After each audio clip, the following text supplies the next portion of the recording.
We have come to the longest night of the year, here in the northern hemisphere. Astronomical solstice occurs at 5:44 a.m. tomorrow morning.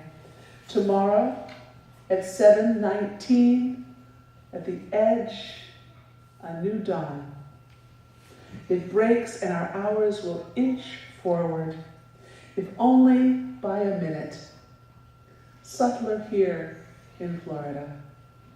The changes in the sky are not as big as they were in the north. They're not as less as they are at the equator. They are subtler changes. But even here on this land, the ancients honored the rebirth of the sun. It was a hopeful time.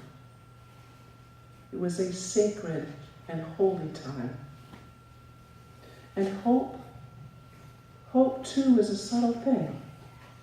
It requires attention and nurturance. Every faith has some sort of holiday, holy rite, or sacred story during these turns of the wheel as the earth moves around the sun and as the sun spirals like you just did through the galaxies. My grandmother used to say, as long as you're holding on to a blade of grass, you won't fall off the earth. Everything will be okay. When I was little, I held on to a lot of grass.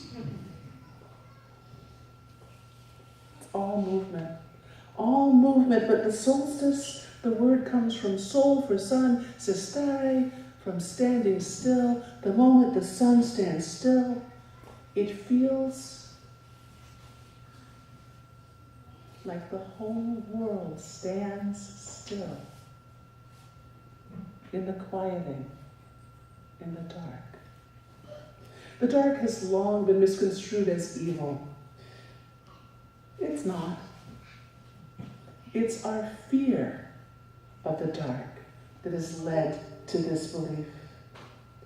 Because we cannot see in the dark with our eyes, which is how we see the world, we start to panic. We allow ourselves to get stuck in that panic. We forget all of our other senses, all of them. And some will tell you 5, right? And some of you out there are going, oh, magical 6, jump to the magical 6.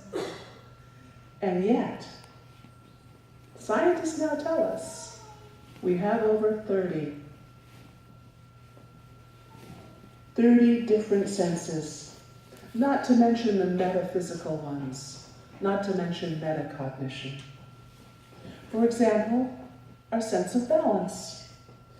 We give our sense of balance far more lip service than we do actual awareness. So for just a moment, as we sit in our chairs, keeping our balance, yes, you are, I'm going to ask you to close your eyes while I stand here and also keep my balance and close mine. And as we sit, balanced in this moment, we still know up from down. Open your eyes. We don't fall out of our chairs. Sometimes balance is easier. It's easier to see, like the equinoxes, when there's an equal amount of daylight, equal amount of light, equal amount of nighttime, equal amount of night. So we can see those easier.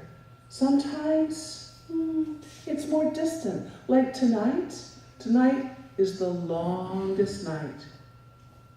But on the other side of the world, it is the end of the longest day. And yet, we match. We balance. This night, let us ponder a balance that's beyond what we can see. And let's ponder what is real in our hearts. What is right? What is wrong? Ponder our senses of right and wrong. Ponder light and dark versus good and evil. Ponder your sense of self.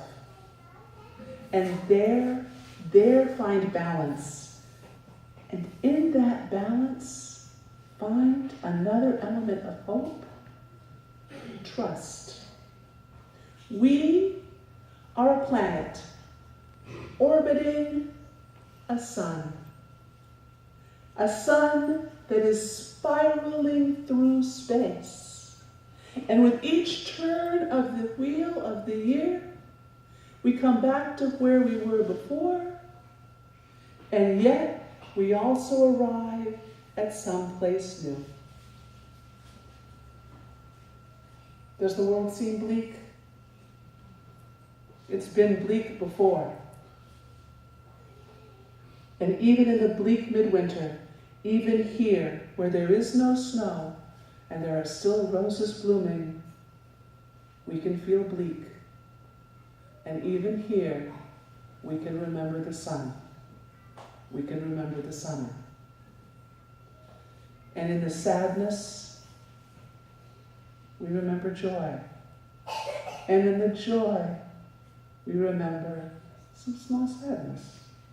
Such is the wheel of life, affirming our foundations as beings who survive. Sacred beings on a sacred planet. Sacred beings on a sacred planet, stopping for a moment to honor it all.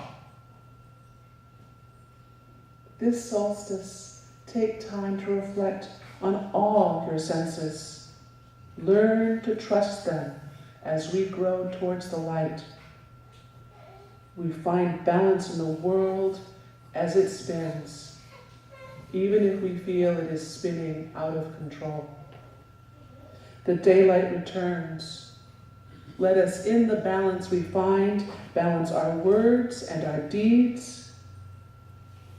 And in the dark, find love. Find love. Trust her. So mote it be.